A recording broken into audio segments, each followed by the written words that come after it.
Hey y'all, thank you for joining me for this very brief story time. I mean brief, I'm tired as fuck. I just came back from the punk rock women's makers market.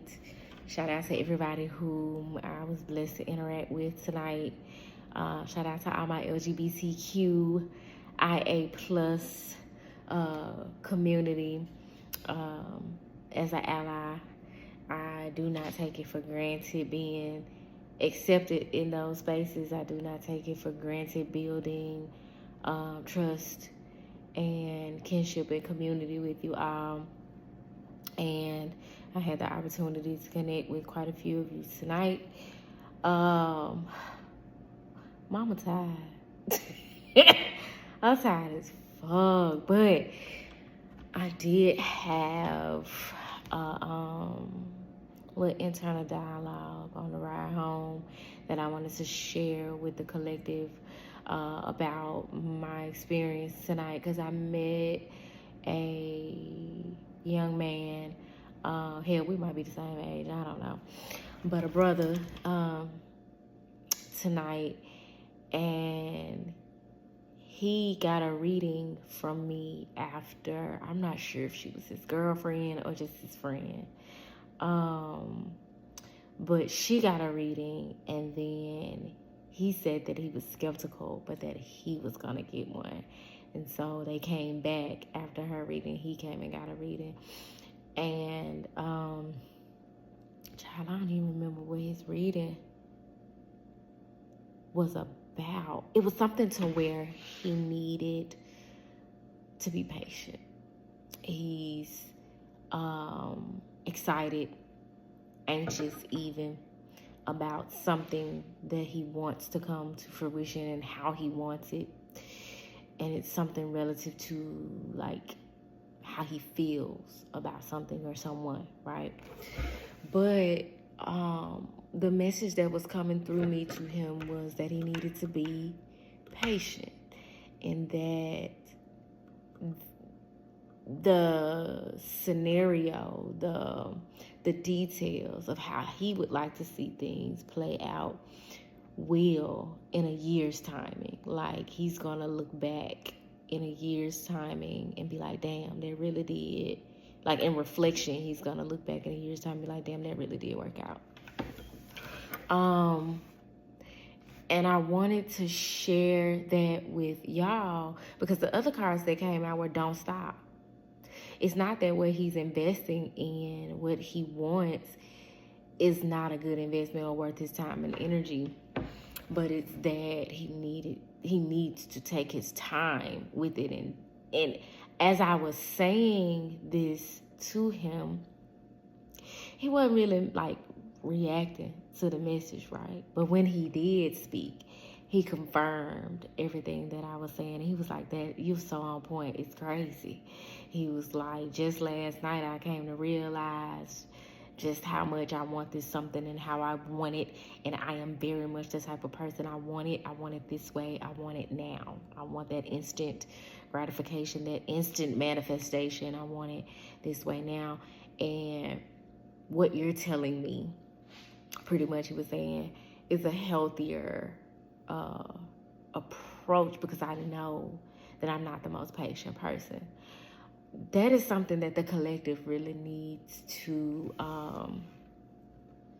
be mindful of as we are getting channelings and downloads about the future. We're seeing the vision, we're seeing things long term, we're getting clearer on what we want, how we want it, and who we want it with, and when we want it. We have to keep in mind that our timing is not God's timing. And you can have what you want, but sometimes you won't have it in the capacity or under the conditions and circumstances that you want it when you want it, because it's not aligned with God's divine timing. And if you trust in God, you're going to trust the timing of how things unfold. And it doesn't mean that you should not show up for said thing enjoy the experience, enjoy the journey, enjoy getting to the destination. So the ultimate goal is to be present. We're needing to be present and not take for granted the day-to-day, moment-to-moment interaction, investment, receiving from moment to moment and day-to-day, just because we have an idea of the bigger picture. You know what I'm saying? Now is not the time to be so focused on the big picture that you miss the details. This thing gets deeper though, because he was confirming what I was saying about needing to be patient. How after having had that conversation and interaction with me, he can see how things could very well turn out and need this year's timing to unfold how he would like them to. But also, I intuited that is a part of his toolbox, his toolkit, being patient. Like, that's something that he needs to value, that journey of learning to be patient, and that some of his wealthiest experiences, some of the things that contribute to his wealth as a man, as a human being, as an individual, as a soul, is going to come from him being patient. So it behooves him to really lean into that and embody that and get comfortable with being patient and value what being patient brings to him, because his vice is impatience and his virtue is patient. And in the Lover's card of the tarot, it can represent you coming into union, but also it can represent, y'all, I'm so tired. It can represent choosing, making a choice between vice or virtue. So he's needing to choose his vice, which is impatience, and rushing into something, and rushing the process, and rushing the details, and rushing the unfolding. Or he can choose the virtue and be patient and be present and be available for the totality of the experience. And I was telling him how we don't be hard on yourself when that's the case, when you know you're impatient. Because I'm not the most patient person, my God, today. Like, I've learned my cues of when I've gotten impatient. Like, my leg get to shaking, I'm ready for something to shake. You taking too long, let's get to it. Whatever it is, I'm ready to go, whatever. When my leg get to shaking, that's my impatience showing up. I have some other cues that show up. Nothing coming to mind, but there, I know it's more than my leg shaking when I'm impatient. I'm not the most patient person, and I'm an Aries, sun sign. We're not the most patient people, because that's fire, right? But I was telling him, give yourself grace for feeling that way, because we live in a fast-paced society. We live in a fast food, instant gratification, instant manifestation. You know, that's what's supported within us to get fast results. You know what I'm saying? Everything is 5G. You know what I'm saying? But that's not necessarily God's way. And so we're needing to lean into and align ourselves with that, and be okay with things being as well as they are, not taking for granted things being as well as they are. As a matter of fact, taking advantage of things being as well as they are, and working with what we got, making the best of what we got, because that's how you get to the good and plenty that you want to come into so fast. You know what I'm saying? Is to be grateful, be good stewards of what you currently have and where you currently are. So we talking about, I'm getting this download about how that's his wealth. And you know, wealth ain't necessarily got nothing to do with money and financial gain, but like, it's that inner fulfillment. You know what I'm saying? feeling mentally, emotionally, spiritually, like at peace, provided for, safe, romantically even, like your family good, you good, you know what I'm saying? You done conquered some of your fears and you comfortable. You creatively fulfilled. That's wealth. So I had that download and I felt compelled to share with him a poem that I wrote just this morning. The event was this evening, y'all. I wrote this poem this morning at like 6:40ish this morning. I don't even remember the details of my morning, but in that moment I remembered that I had written that poem, and it was inspired by the story of Mansa Musa. Mansa Musa is said to be the richest black man, probably the richest man, have been the richest man in the world. He ruled an empire in Africa, and if I'm not mistaken, funded a trip from Africa to the Americas prior to Columbus's trip to America. Therefore, if I'm not mistaken,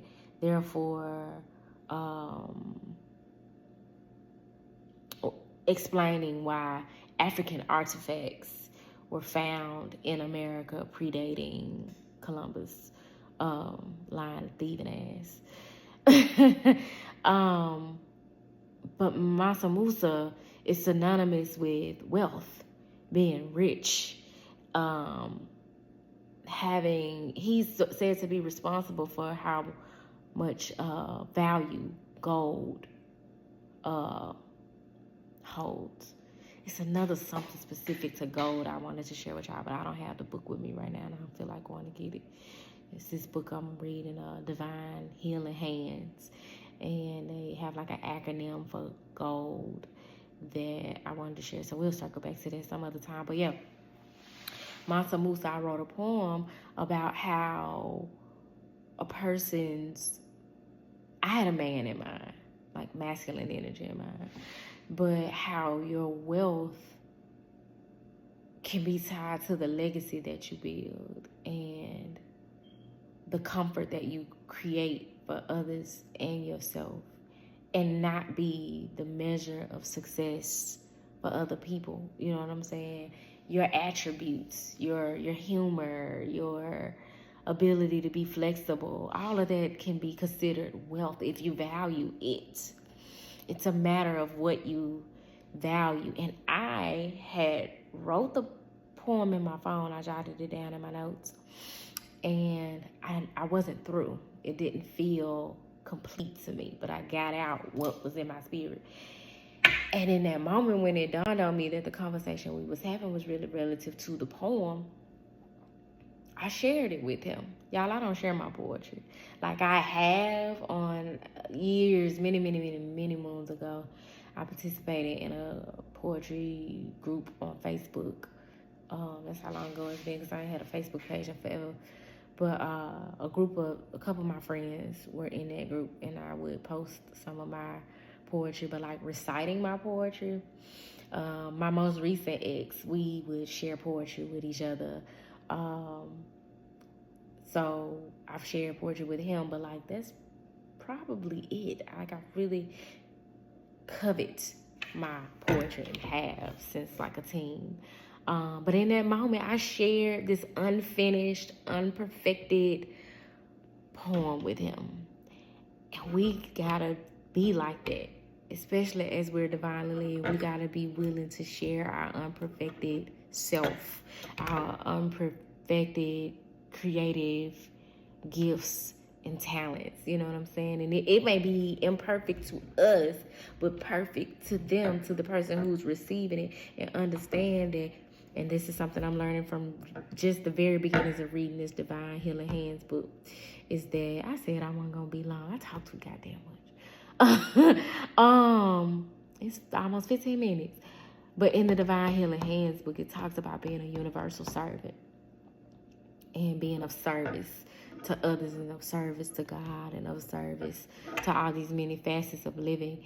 And in that vein of being of service and sharing that poem with him, I was amazed at how much he resonated with it, because there's a line in the poem where I say, I am the richest man on earth, because Mansa Musa was said to be the richest man on earth. And he was like, man, I've been telling people for years, and some people don't resonate with it, but I don't care, because it just really, what did he say? I really like connect with being the richest man on earth. Can't nobody tell me different. He was like, you have no clue how much that resonates with me. He was like, I pray that you feel comfortable with sharing it somewhere where I'll have access to it on the regular. And so I told him that I am going to finish the poem and share it on my Instagram page. If you go on my Instagram page, I ain't got not a poem, but I'm also being led to center this year's summer solstice around poetry, and I'm feeling led to share more of my poetry with you all. And so it's all in alignment.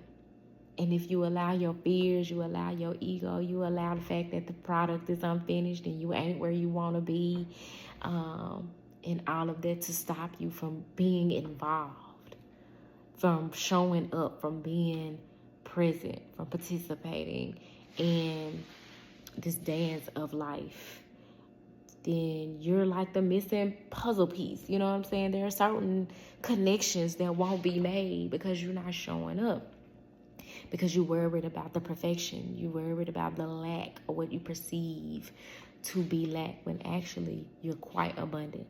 But it's all about being a good steward, and it's all about not being in the ego and letting your spirit lead you. So y'all, I hope this message found y'all well, that it prompts you to give some thought to your definition of wealth in your life. Today has been a day filled with what I call spiderweb moments. Like, and as I'm saying that, I see a spider web right in front of me. It's crazy. Today has been a day full of spiderweb moments, and just seeing how things are connected, how everything is interwoven, you know what I'm saying, and connected and meant to play out in certain situations. So like I said, I hope the message found y'all well. If it didn't find y'all well, I hope that it leaves you well. I'm gonna go ahead and wash my ass and put my little robe on, and I'm gonna collapse. I'm tired. But until next time, y'all, peace.